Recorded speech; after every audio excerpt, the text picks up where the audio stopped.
I'm Steve. And I'm Les. And this is another episode of Sip and Play. From Tabletop Tastings. Yeah, another perfect pairing. It is indeed. So Steve, the game I brought for you today is Star Wars Unlimited. Not to be confused with Star Wars the deck building game. Star Wars the deck building game is a great self-contained Star Wars card game experience. Star Wars Unlimited, though, is just that. It's a trading card game, and what's neat about it is your deck size is unlimited. It's restricted by the number of copies of each card you can have. You can have a maximum of 3 cards in it, but otherwise you can have 50, you can have 250 cards in your deck. So it lives up to that unlimited. Lives up to that name. Star Wars Unlimited is a fun game. And I actually find it a little bit addictive because you can buy those booster packs and there's 12 or 16 cards in that booster pack. They're relatively cheap. And then you open them up and reveal. And every card has a new leader and a new base. And every deck has a foil card, which we've got one right here. They look really neat. The foil neat. cards are nice. Yeah. And then they've got 3 or 4 different variants of each card. So they got the hyperspace variant, the foil variant. They've got the foil variant with the hyperspace, just to kind of add to that addictiveness collectible piece of it. So that's not for everyone, but it is a neat game. Yeah. And I love how when you buy the starter set, which is what we've got here, the Spark of Rebellion starter set, is it comes with these nice paper mats that you can, shows you where to put all the cards. And what's great is it's got all the instructions for the game written right on the mat itself. So for first-time players, it really is the best way to learn how to play the game. And then for more experienced players, they've got mats, or you can just play on a flat table surface without anything added to it. You can play 4-player as well. There's a few different variations for it. So Star Wars Unlimited, it's a really fun, collectible card game. Yeah. Steve. And I enjoyed it too. I love the player aids and all that kind of thing too, because I hadn't played it before. But it was fun. Yeah, it's neat. My only gripe about it. I know what your gripe about it is. My only gripe was because I've played against you, who've played it a few times, or at least, is that when you shuffle that deck, you don't know what's going to come up. Yep. And so that kind of played against me a little bit, but I think I held you off pretty good. For quite a while. I thought I was done like maybe 3 rounds in, but that didn't happen, and I held you off as the rebels do. I played as the dark side, and it was all too easy. It was fun, though.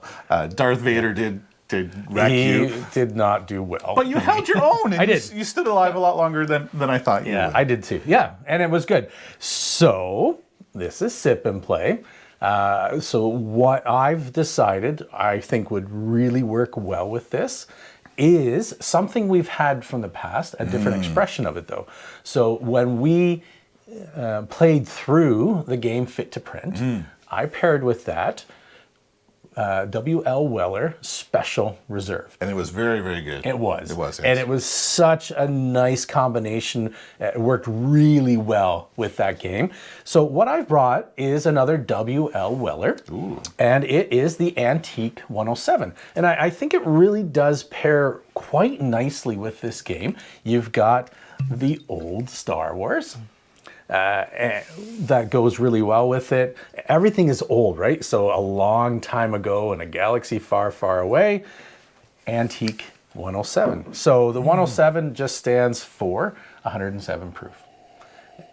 However, one of the things I really like about W.L. Weller is the fact that this is the Wheated Bourbon. I saw the Wheated Bourbon on the label as I was pouring it, and I knew Steve was going to be a big fan of this one. Yeah, I love wheat. So obviously it's a bourbon, so the main portion of it's going to be corn. However, they went to smooth it out with that beautiful wheat, and it does just that. So it is it's different from the Special Reserve, however, just because it's different doesn't make it bad. I think it goes really well with this game. It does, and I like that perspective of the old and the new, because that's really what Star Wars is all about. The old, that rugged toughness, lots of metal, big chunky parts, but the new of, lasers and the future, hyperdrive, space travel, all of that comes together, and it makes a really enjoyable experience. Yeah, and this is really nice.